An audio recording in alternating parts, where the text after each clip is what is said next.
Cool. Okay, so let's start.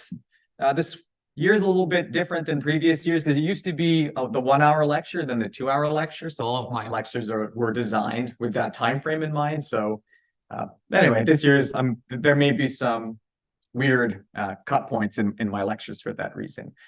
So I'm here to talk to you about computer algebra. I'm going to do the whole module. I think I'm with you at least for the next 3 weeks. So the first content lecture is going to be tomorrow from 6 to 7, which means today you just sort of get to relax. I'm just going to tell you a little bit about this research area. Specifically, I want to talk directly to the pure mathematicians. Are there pure mathematicians in here? You can be a pure mathematician and a computer scientist at the same time. Like there is a research area that exists at this intersection. And it's good. So I want to convince at least some of you pure mathematicians that programming is fun. So why me? Why am I here talking to you? Well, here's my bona fide. So I have a PhD from the University of Western Ontario in computer algebra, which is a type of math which studies. So many of you have taken like topology. What about point-set topology? And then like general point-set geometry. Okay, well, there's this notion, right, that what is a shape? Like, how do you describe a shape to a computer? Well, as soon as it needs to be described to a computer, that thing needs to be a discrete description of the shape, right? But these things are often like continuous, complicated things, right? So the process of taking a shape and encoding it as an equation, which is a discrete thing that a computer can understand, is the field of computational algebraic geometry. So this is effectively the mathematics of discretizing shapes in space and asking about where they intersect in space, right? Which is equivalent to system solving. Before that, I was in Vancouver at a university called Simon Fraser University, where I got a master's degree in pure mathematics under Michael Monaghan, who was sort of like generation 2 Maple programmer. So this will become relevant.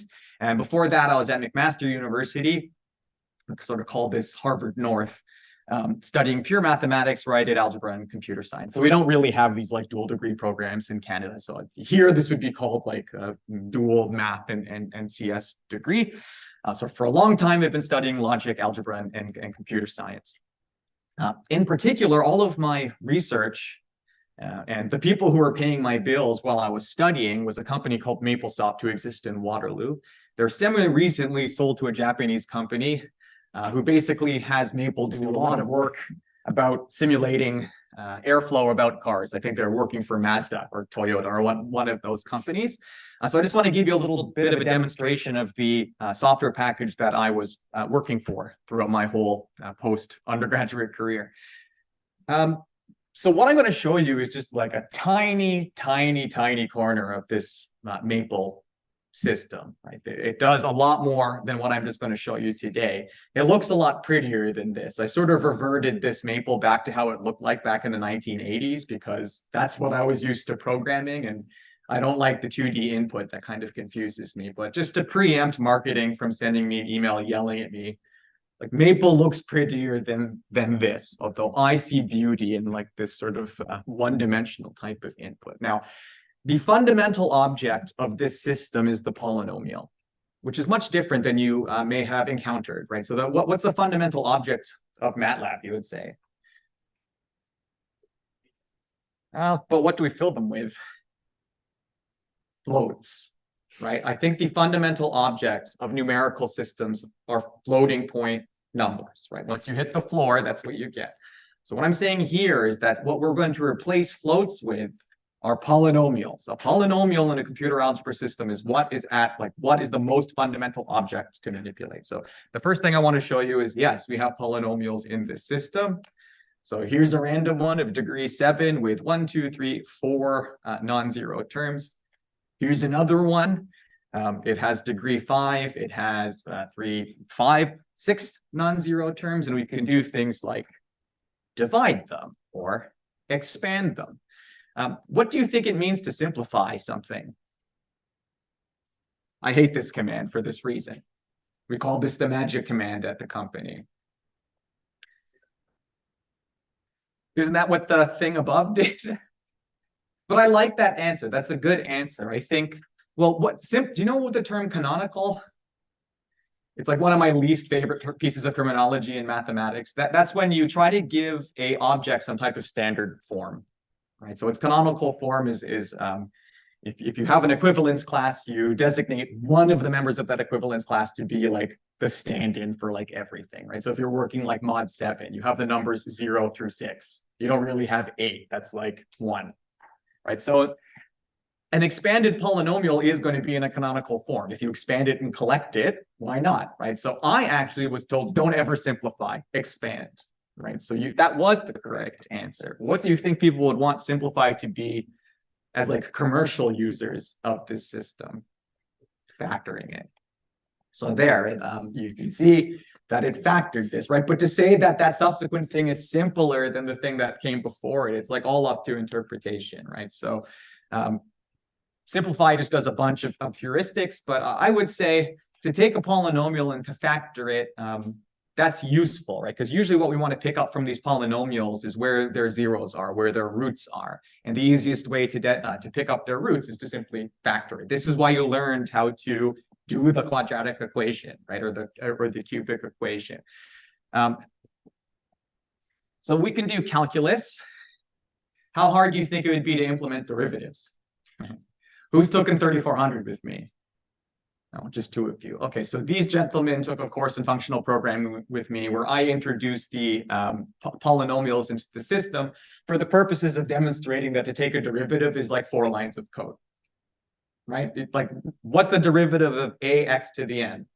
A single monomial. Well, that's n times a to the x n minus 1. Super easy to program that.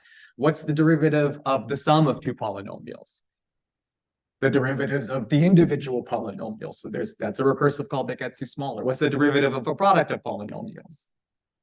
The product rules. So you just tell Maple like the 4 rules of derivatives and it can do it, right? So derivatives, very easy, right? We could teach a monkey how to do it.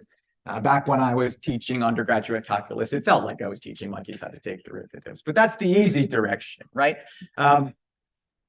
What's more interesting, perhaps, is the reverse of this, right? To integrate functions. So this isn't overly impressive, right? To integrate a polynomial just means to increase the exponent by 1 and make sure to divide out what you just increased it by. Any undergraduate student would be able to do that.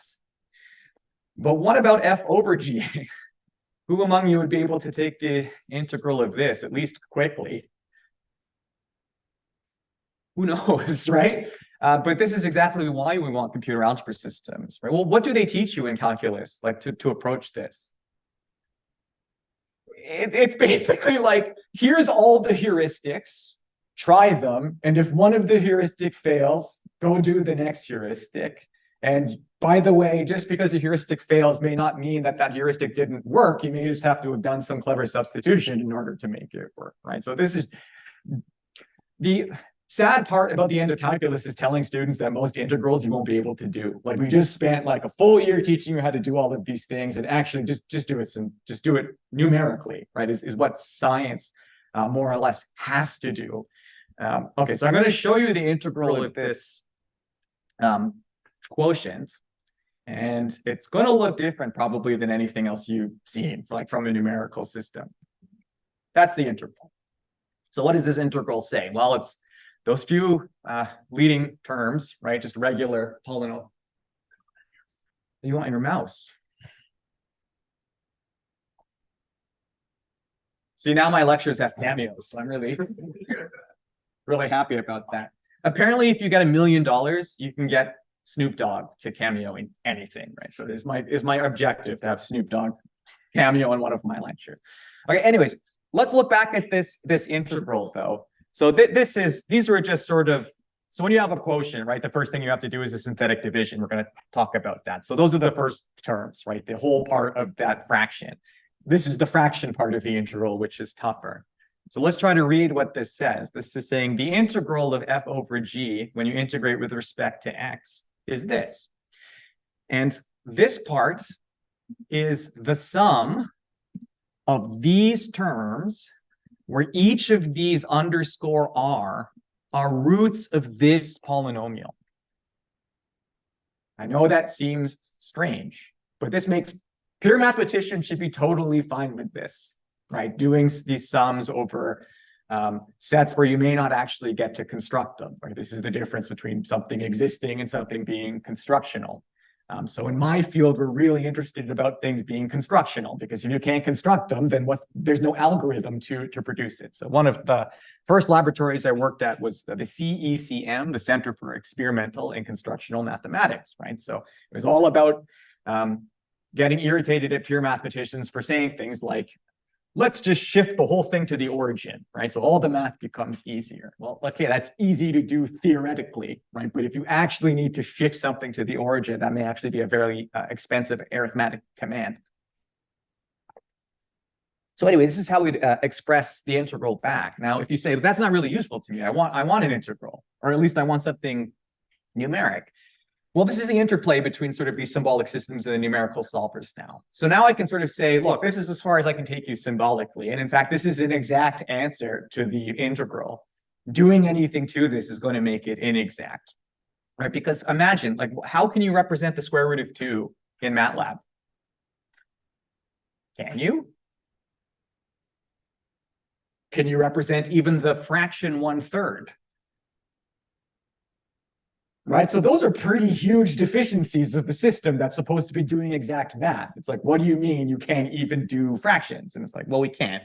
We can approximate them, but we can't get them entirely. So what you would do here is, if you actually really want numbers, you could just run Newton's iteration over this, right? And then hope to find all of the 5 roots, which may not happen because of numerical ill conditioning. Some of the roots actually may. Have you heard this term intersection multiplicity? So if you want to, so if you had a parabola and you cut it with a line, right? How many intersection points do you expect to find in total? 2. But what happens if the parabola and the line are tangent? Huh? You get 1 intersection point, but I thought you just said we expect 2.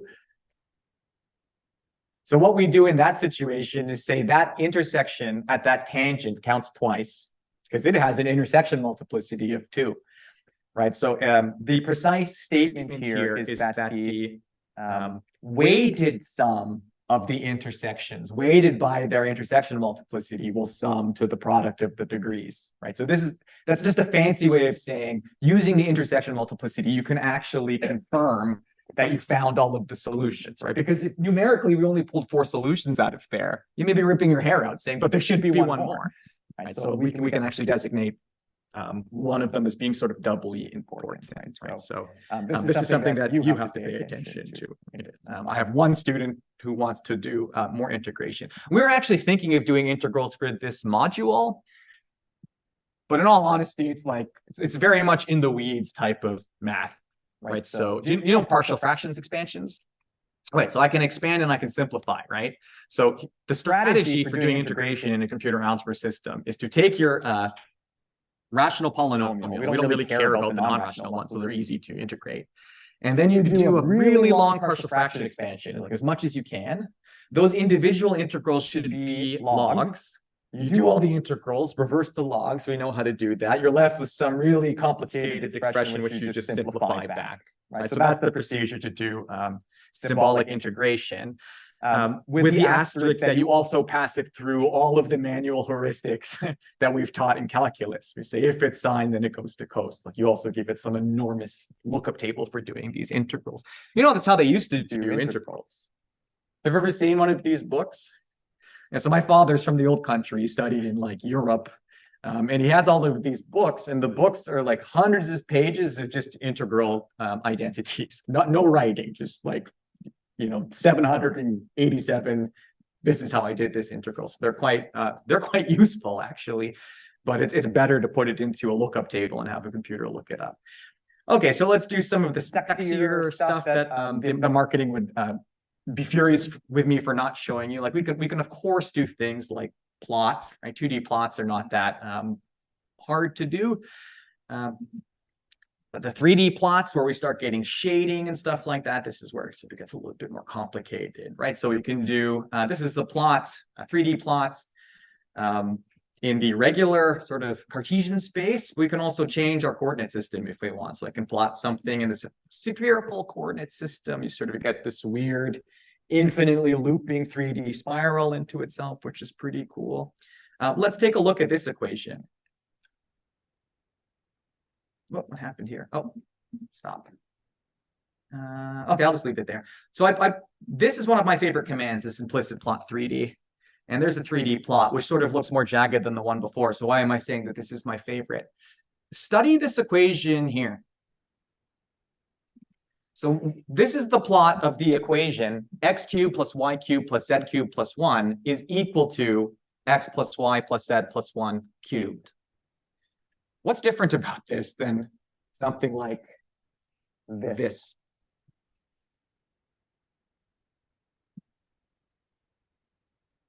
No linear term, right? Normally when we plot, something has to be linear, right? We say z is equal to f of x, right? And then we have the xy plane, and then we just see where z lies. Okay? This doesn't, right? So have anyone done elliptic curves? So curves can cross over themselves, right? Once you start removing their linear terms, like weird stuff can happen. In fact, they're no longer called functions, right? A function is required to be z is equal to some function of things that don't include z. So this is why I really love that command, because you can give it anything and it comes up with a way of plotting it. And this is our interesting algebraic geometry, right? Just to look at sort of arbitrary curves with that have no restrictions on their power. Certainly, we're not insisting that things are linear, which is like the whole subject of numerical approximation, right? Most of science is when we model something, that modeling usually is something higher order, but it's like really difficult to solve higher order stuff. So what we do in science, you know that if you look at anything close enough, what happens to it? It's flat. Right, so to anything, we just say, look on close enough of an interval, it's basically a line. So just treat it like a line, provided you're not too far away from like where we're working at it, right? So a lot of the pre-existing like numerical methods are only on linear stuff, which is kind of boring when you have to like go higher order than that. Here's something real special. Just let me set up some stuff here. You know the Bessel function? The Bessel function is the thing that models a drum if you're to like hit the drum. So here's like another just cool feature of Maple where we can actually do plots in like higher dimensions, right? If you want to do a 3D, if you want to do a 4D plot, that's really a 3D plot, but like you need time. Right. So here's my 4D plot of like me striking the middle of a drum. Right. So it's all built in. More cool stuff. Graph theory. I just want to mention this for two reasons. Who used Sage math? Anyone uses Sage? We'll talk about it in a second. Okay, so when I talk about Sage math, I'll return to that story. But when I was a master's student, the fellow next to me in the lab was the guy developing the graph theory package. And he came up with a really neat idea, or at least the idea was pre-existing, but he implemented it really well. And that is about drawing graphs, right? So we all know, or I assume most of you have dealt with like mathematical graphs, edges, nodes, right? So a graph is just a series of nodes, and then we have some of those nodes are connected to other nodes using edges, right? So effectively, it's just a set of pairs, right? Saying what node is connected to any other node. So I can say, here's the graph theory package. And like, there's all the stuff that the graph theory package can do, right? Like I'm showing you a tiny part of this whole Maple system. So if you wanted to, like, you know, Dijkstra's algorithm is in there and stuff like that, graph union. But the cool thing to me, so what is, like, how could we all, like, if you were to draw a graph and you wanted to do it with a computer, what's one way that we could do this? Surefire way of drawing a graph of n nodes. Yeah. 2D space.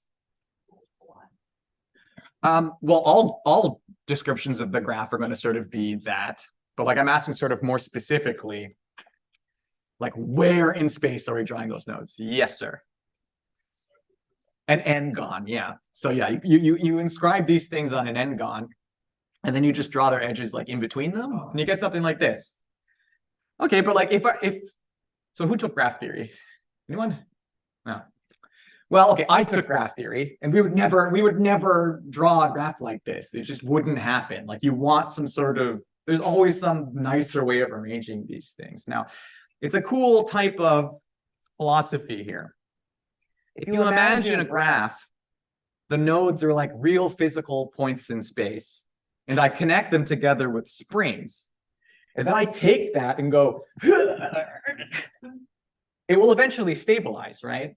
And the idea is that it's going to stabilize to something that's nicer looking than like putting it on an n-gon. Okay, so that's what it did, and you just sort of keep doing this until like you get something that you like, right? But this was sort of one of the big features when this came out, that you could sort of get nicer draft drawings. These can be exported for like everything I show you. One of the purposes of this is that you can export them as print quality graphics, right? So these would be going directly into papers and stuff like that. Okay, solving and factoring. So this is now my bread and butter. I remember very early on in my mathematical career, I learned Gaussian elimination, right? All of you, I'm sure you've learned Gaussian elimination, which is the algorithm for what? Well, I give you things that are flat, and they'll intersect to other things. Not flat. Flat's the wrong word. You give me a bunch of stuff with no curvature. And you guys are math people, so I can use that terminology. And then they intersect to give me lower dimensional stuff also with no curvature, right? So planes will intersect and give me lines. Hyperplanes can intersect to give me planes. Now, when I learned about this, what's the natural question to ask about Gaussian elimination? So you learn it like really early on. I learned this maybe in grade 10 in high school.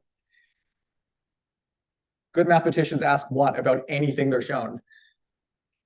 How many solutions does it give? Does it generalize? That's always you can always ask this to your instructors. It will irritate them, right? Does it generalize? Does it generalize? This is a tough question. Does Gaussian elimination generalize? What do you mean by that? I have to give it stuff that, so the Gaussian elimination is an algorithm for taking things with zero curvature and solving them in effect. So to generalize that would mean, okay, what happens if I want to solve a system of equations that have curvature? Like we can't use Gaussian elimination to. Would that be like finding the intersection of like surfaces? Is that? Yeah, that's what we're doing, right? So the surfaces in the traditional Gaussian elimination just happen to be curveless, just planes. Right, so I'm like, well, can I use Gaussian elimination to give you a sphere and a plane?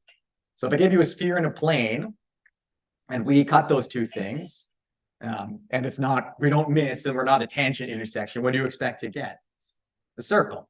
All right, so can we like take Gaussian elimination and somehow give it the equation for a 3D circle and the equation for a plane and have it spit back what? The equation of a circle. Right? So can MATLAB do this? If I were to say MATLAB, here's the equation of a sphere, and here's a plane, find their intersection. What would you expect it to report? Because the real answer is this circle, which can only be described through an equation, right? This is where the algebraic geometry comes back, right? It has to be expressible to the computer and something that the computer can spit back at you. Well, I think MATLAB could only give you, the best I believe MATLAB could do was return to you a function in T, like a parameterized function, where you give it T and it gives you a solution, like a real, point on that. It can never give you all of them, right? You can get as many of them as you would like, but that's the huge difference. Now, why am I telling you this? We're going to be teaching you how to factor and like do things like GCDs. And I don't want you thinking like, what is the point of this?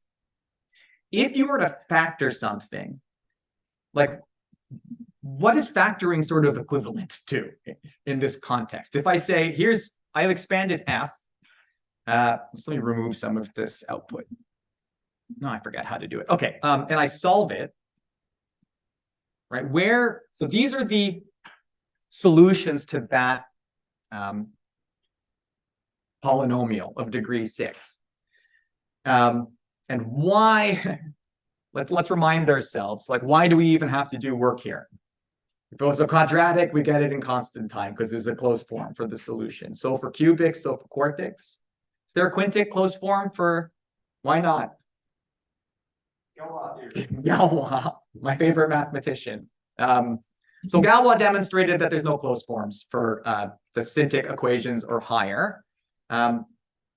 He didn't really prove that. He proved something else, though. You know, the actual thing that he proved that was like sort of equivalent? Stuff. Okay. Have you ever heard the term straight edge compass construction? This is sort of a lost art, but I had to do it. So the question is, if I give, geez, do you know what a straight edge means? Ruler, but with no measurements on it. So it just allows you to draw something straight. And you know, the compass, the thing that lets you draw circles. Okay. So if I give you those two tools, the question becomes, what angles can you draw? So you can get a 90-degree angle. I hope most of you will be able to do that. Or again, this may just totally be a lost art. But there is this notion of being given these two tools and asked to bisect or trisect angles. And Galois' results actually were much more to do with about what angles are actually constructible with a straight edge and a ruler. And I think specifically what angles could be trisected. And it just happened to have like this equivalence to what equations could be solved. Do we know anything about the history of Galois? He's my favorite, like my most favorite mathematician. Like, okay, so I have to talk about it because I barely get a chance to talk about Galois, but he was sort of like a young, radical type of fellow. He was deeply in love with this girl named Coquette, who happened to be betrothed to his best friend. So he did the sensible thing and challenged his friend to a duel to the death, right, over Coquette, right? And this was at a time when duels were done with pistols, right? When the pistol can only fire one bullet, like think Hamilton style duel, 10 duel commandments. But there are friends, right? So they couldn't actually, like they couldn't fire at one another, right? They just couldn't do it because they're so friendly. So they just had the fellow who loaded the pistols load one of the pistols and not load the other one. And they stood point blank and fired into each other's stomachs, right? So history chose who he got to keep, Galois or this other fellow. And do you know what the other fellow's like profession was, like who the dice of history preferred us to keep? No, it's even more ridiculous than that. Do you know at Christmas how we pull these things apart here? Yeah, that was his profession. It was like making those crackers. Okay, so the day before the duel, they sequester you, which means they lock you in jail so you can't be a coward and run away. And somehow Galois thought to himself, I messed up. I'm going to be dead tomorrow. So what I'm going to do while I'm sequestered is write down everything that I've figured out up to this point about straight edge constructions and solving these polynomials. One piece of paper, right? I can actually show it to you. Got it. Okay, Galois paper. Aha. Just let me pull this up. I just have to share it, but it's worth looking at. New share here. That's it. Or at least some of the, or like one of the pages. But from these notes, we got the whole field of Galois theory. Like they took hundreds of years after this, like decoding everything that he had wrote down on like one page. It's one of the most remarkable stories. You should learn about the people behind some of the math because it gets quite interesting. Okay, back to this Maple demo. So what we're doing when we're factoring is actually solving stuff. And solving is much more important than just factoring, right? If I'm saying we are learning how to solve systems of equations, that then becomes applicable to any science who needs to solve something, which is all of them, right? So I hope you understand like that this is something that is useful. Okay. The secondary object here is that you're learning how to use Julia. Okay, so with Andy, you're learning how to use Julia as a user. Someone built the tool, and now you're using that tool to do stuff. Okay, I'm here to show you how to build the tool so that other people can use the tool. right? Because there's also someone needs to be the tool builder, right? And the people building tools for pure mathematicians have to be pure mathematicians, right? Because we're like, it takes long enough to even understand the background. You can't just like throw it to some engineer and say, here, like understand all computer algebra and get back to me, right? Which is why I need some of you pure mathematicians to actually like this. Okay, so when we take this, if we solve it in the system, it's going to spit stuff back like this. This isn't too impressive. That's the first root. That's that one here. What are the roots in here? It's x squared minus 3. When does that 0?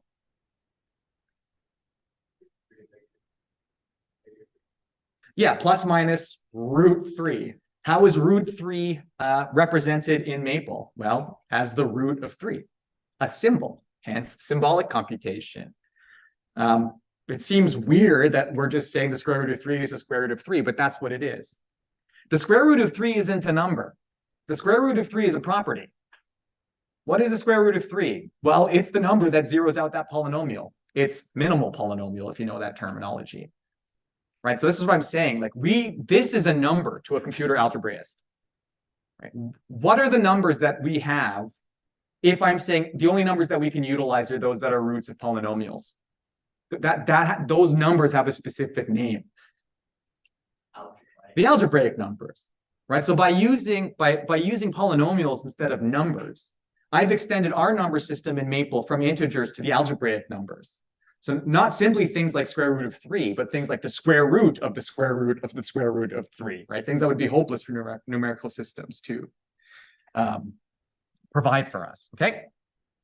What about the roots of this? Well, it's all the third roots of 5, right? So you have to imagine 5 on your complex plane, right? Cutting it into 3 pieces. And these are all the roots that go around, right? I think there should be one real root. Yeah, there's the real root. And then you go up, you get the next complex root, and you go up, and you get the next, well, by up, I mean you go around the complex circle. But those are the 3 complex roots, right? So, but how did we actually get those numbers? How did Maple get these numbers? Well, it didn't really solve it, it factored it. And if you take this and you factor it, then it's very sort of more clear how you can get from that up to here, right? Really, all I care about is this, right? The step to here is, I don't know, it's easy to sort of set it up to actually produce these type of roots. This is the hard part, getting down to here. Okay, so lesson 1, factoring is not just factoring. Factoring is solving, and solving is important. Here's another polynomial, x cubed minus 7x squared minus 3x plus 21. What does it mean to solve 2 things simultaneously? Well, that means I want all of the common factors. I want to know all the points that zero out f and g simultaneously. This is like solving a system of equations. So it's saying the place where they are common, the common intersection points of f and g are this plus minus the square root of 3. That's what that's encoding. It's saying they are roots of z squared minus 3. Let's now take the GCD of f and g. It says it's that. What is the correspondence between what I've solved here and the GCD?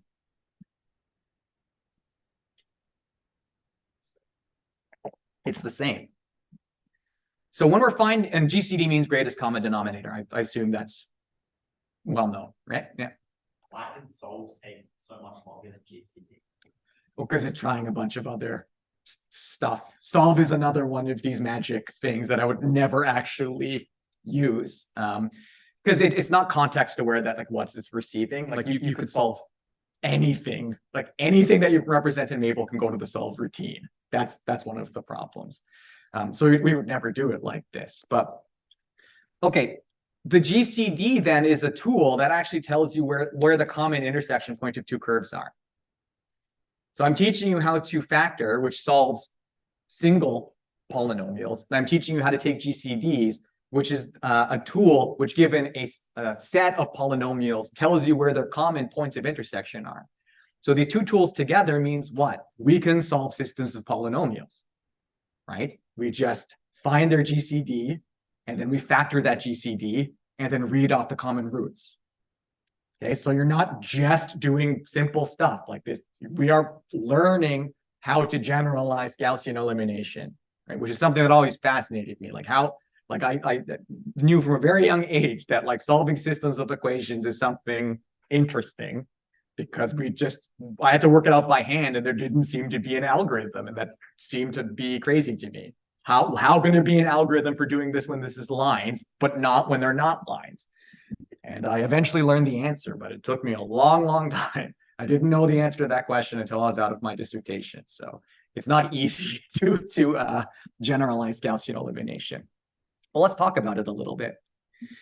Okay, so here is getting closer to like precisely my research area, and it's that of being given surfaces in space of arbitrary dimension and asking where their common set of intersection is.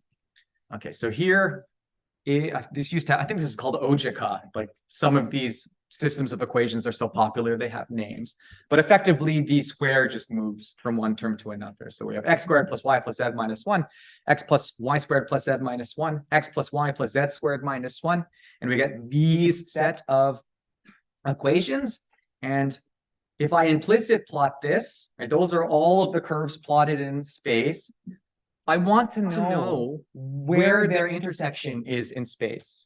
And their intersections are going to be lines, right? So I can't report points back. Like these things have to be algebraic objects. These things have to be objects that are capable of representing an infinite amount of numbers, right? Like a circle on a plane.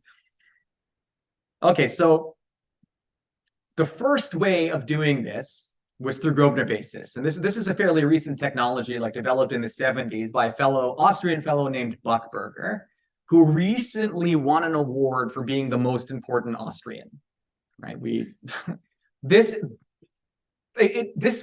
fellow effectively invented a new Gaussian elimination, right? It is as important as what Gauss discovered, right? He well deserved that award. Does anyone dealt here with Grobner basis before? Do you know what ideals are? Some yes, some no's. Okay, vector spaces. Everyone knows what a vector space is. Okay, so a vector space is you give me a set of vectors, and I can create a linear combination of those vectors that you give me by adding up those vectors and scaling them with integers, right? And that generates a space. And you can have many vector spaces generate the same space, right? In fact, you probably learned a bunch of algorithms for finding like right angle vector spaces and stuff like that. I forget what that's called, but the triangularization and stuff like that. Anyone remember this? Gram-Schmidt orthogonalization. Yeah, was the yes, that was the method for coming up with the canonical version of a vector space, right? Because if you wanted to say, are these two vector spaces equal, you'd probably use Gram-Schmidt orthogonalization on both of them and ask if they're the same. Okay, we have the sort of the same thing for polynomials. Okay, so if a vector space is a linear combination of vectors, an ideal is a polynomial combination of polynomials. So I gave you a collection of polynomials, and the polynomials that are in the space are any polynomials that you can create by adding the polynomials from this set that I just gave you, but you're allowed to scale them by other polynomials. So that's what an ideal is. It's just a little bit more generic of a vector space. Now, the same question comes here. If I have two ideals, when are they the same? Well, this means that we have to put them into some type of standard form, canonical form. And one of the ways of doing this is to turn it into a Grobner basis. A Grobner basis is a standard ideal, right? So given two ideals, they're equal if and only if their Grobner bases are equal. And these Grobner bases have really neat properties. So I should mention that Grobner was the supervisor of Buchberger, and they did not get along, right? But Buchberger said Grobner was at least wise enough to give him a really good question to solve. It's important, right? That's really the only responsibility of a supervisor, is to give a problem of the appropriate difficulty to the student. But he named these ideals after his supervisor, even though they didn't get along. So the algorithm is called Buchberger's algorithm, and Buchberger devised it, and it generates a Grobner basis, and Grobner was the supervisor. So if we take a look at this again, Okay, I want to be able to solve this. We still haven't done it. So how can I solve this? Well, here, oh, this is a different one. Oh, no, it's still f's. Okay, let me just put f's back in here. Whoops. F's. Okay. F's. Okay, so here, I'm going to say that this is an ideal. And I'm going to find its Grobner basis. And it says now, this is the new generating set. But they both generate the same ideal. So they're equivalent. And it turns out that if they're equivalent ideals, their solution sets are going to be equivalent. So what do we do in Gaussian elimination? We're sort of making localized changes to the system that don't affect the solution set, right? If you will. This is the same thing that a Grobner basis is doing. It's a set of operations that sort of leave intersections alone, right? So what you get out is going to be something that we hope is going to have a representation which is more helpful for generating solutions than the thing that came before it. Now, is this more helpful than this? It looks more complicated. We could solve one variable. Exactly. Okay, so let's look at this system apps, and I'm going to do, if I map, let's look at the indeterminants of what's in that set. It's a polynomial of 3 variables, a polynomial of 3 variables, and a polynomial of 3 variables. Now, that's not very helpful.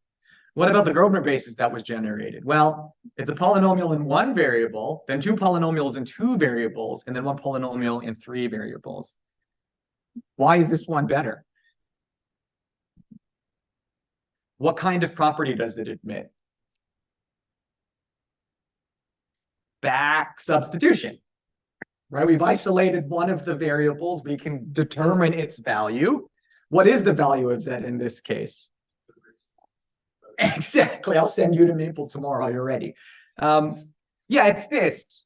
I say it's this thing should have 6 roots. It's one of them, right? Because you're going to get 6 solutions here, maybe. And so pick one solution, pick one root of that, and then just sort of substitute it into these 2. And then you're going to have an equation y, and then you can solve that. And then you have x and y, and then you can do that, right? So this is only going to occur when this is a lexical Grobner basis, which unfortunately is the slowest, right? So this works always, but it can be slow. You may have to wait the heat death of the universe type of stuff. Okay.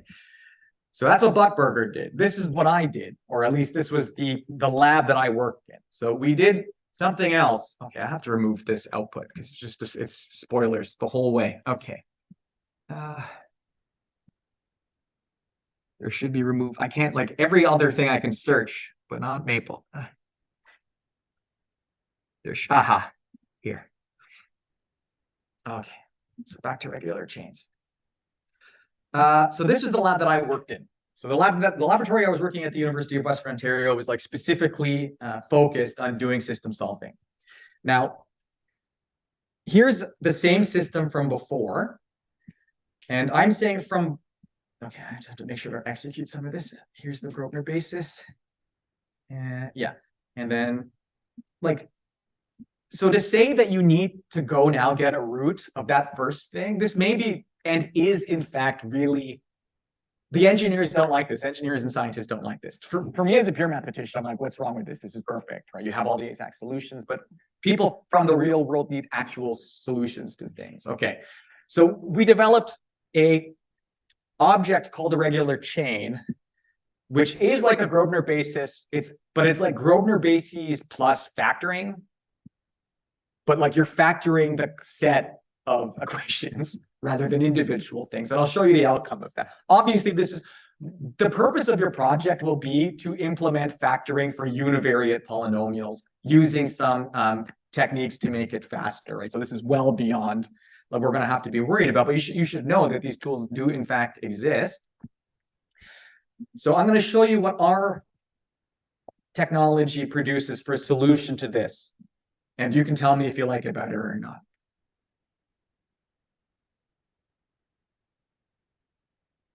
Better or worse? Better. Come on, guys, better, right? Like, for one, you get like, I can say, look, these are very easy to read solutions off of. right? These are the zero-dimensional solutions, like things that are like points. And then here's the ones that we can't give you exact solutions to because numerical systems can't do that, right? So I'm saying this is as far as I can take you with symbolics, right? You need to find a root of that quadratic equation, easy, right? You have the equation to do that. Once you have Z, just do this back substitution. How many solutions were we expecting to find? Well, degree 2, degree 2, degree 2. I thought we were supposed to find 6. How many are there? Are there? 1, 2, 3, 4, 5. Right, so are we missing one? Is the question I want to let you dwell in your head for a bit. But when you solve in Maple, it will put out something like this. And the feather in our cap, in our laboratory, is when you solve systems of polynomials in Maple, it calls our technology, which is huge. Like solve is like the #1 reason people buy this system. Okay, this is what I did specifically. I wrote this sub package called algebraic geometry tools, and it adds extra numbers to this set of equations to tell what the intersection multiplicity is. Now, this didn't have an algorithm. We knew that these points have an intersection multiplicity, like definitionally. What we did not know was how to construct it. So that meant I had to develop an algorithm, which is different than just writing software. This is why this is a really cool research area. They're like, we know that these curves have this property. We have no idea if there is a set of instructions to actually compute them. You have 6 years before your funding runs out. So figure it out, right? That's good motivation. And I did manage to do it. So those were the extra commands that I implemented into the library. This was super difficult. So the other terrifying thing that happened is I solved it, but I reduced it to another problem that seemed harder than the one that I was assigned ahead of time. So now I had to go and develop a solution, figure out an algorithm for computing these tangent cones, which was harder than the original problem, which is sad because then it gets buried as a little subroutine when actually it was like the thing powering everything. Okay, but so here's the same solution to here, and I'm just going to add, takes a little bit of time to think. There we go. These ones counted as 2, and those ones counted as 1. Or let me check these out. Yeah. All right, so this is telling us, did I say 6? I think I should have said 8. 2, 4, 6. Yeah, sorry. It's not sum. You multiply. 2 by 2 by 2. 2, 4, 8. Yeah. So here, this is now a technology that says, you have all of the solutions. Here are all of them, right? And if you pick this one, just know that it's a tangent intersection, right? So that gives you the extra information to be certain that you found comprehensively all of the solutions to a given problem. Okay, so the purpose of today's lecture was that when we're doing symbolic computation, the fundamental object is not a float, because that's inexact. It's a polynomial. And not really polynomials, but the numbers that they encode. So the algebraic numbers. The algebraic numbers are the thing that's at the bottom here. We're going to use algebraic numbers to represent polynomials. In your case, univariate polynomials, which you will then learn to factor. And you'll program the computer to do that. Factoring is more than just factoring because it's in fact solving something. And indeed, factoring plus GCDs equals system solving, right? Which is generalizing something from Gaussian elimination to something pretty complicated. So over the next few lecture hours with me, I'm going to teach you all of the mathematics required for me to even communicate to you the algorithm. There's going to be some background that we have to develop. So do you know what a residue class is? Invertible, ring, field. Okay, if we have some supplementary videos that you can watch. I'm going to try to give you the background. But the way that we want to do this is that these lectures are kind of weird because I'm going to try to go over the lecture comprehensively as fast as I can so you can have all the content for your project. And then subsequent lectures, we're just going to come back together and you guys will tell me you need to flesh out this part of that lecture. Like we didn't quite understand it, and I'll be happy to flesh it out for you. Okay, so tomorrow is mostly going to be an introduction to all of the terminology and background technology, mathematical technology required for me to even describe to you the factoring algorithm. And I'm going to teach you a modern one that's fast, and it's a very, very clever algorithm. And I want to get it into your head that algorithm design is something important. And as mathematicians, we're uniquely qualified for developing new algorithms. Like that's just the type of thinking that we've been trained as to have this whole time, right? So it's cool. Algorithms are more enduring than, I don't know, implementations of those algorithms, right? Like the person who invented quicksort, right? Tom Quicksort, we'll never forget his name. Okay, I'll see you guys tomorrow at 6 o'clock, I believe.